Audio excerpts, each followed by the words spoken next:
আল্লাহ ডাক দেখে ইব্রাহিম ঘর বানাও, যেটার জন্য তোমাকে এখানে আনলাম। হযরত ইব্রাহিম আলাইহিস সালাম রাজমিস্ত্রি, ছেলে জবিহুল্লাহ যুগালি, খলিলুল্লাহ জবিহুল্লাহ দুইজনে মিলে ঘর বানাইছে।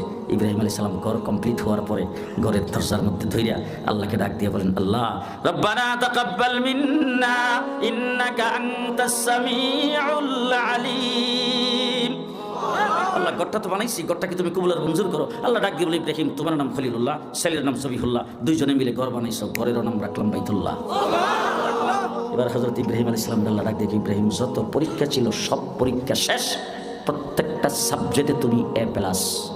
আল্লাহ ইব্রাহিম আলাইহিস সালাম ডাক দেখে, ইব্রাহিম এবার পুরস্কার দেওয়ার পালা, সব পরীক্ষায় ফাঁস, আমার পক্ষ থেকে আমি নির্ধারণ করে তোমাকে পুরস্কার দিলাম। ইন্নী জাইলুকা লিন্নাসি ইমামা, তামাম পৃথিবীর সমস্ত মানব মণ্ডলীর জন্য তোমাকে নেতা বানিয়ে দিলাম। মিল্লাত আবিকুম ইব্রাহিম, গোটা মুসলিম জাতির জন্য তোমাকে জাতির পিতা বানিয়ে দিলাম। 2 নম্বর পুরস্কারটা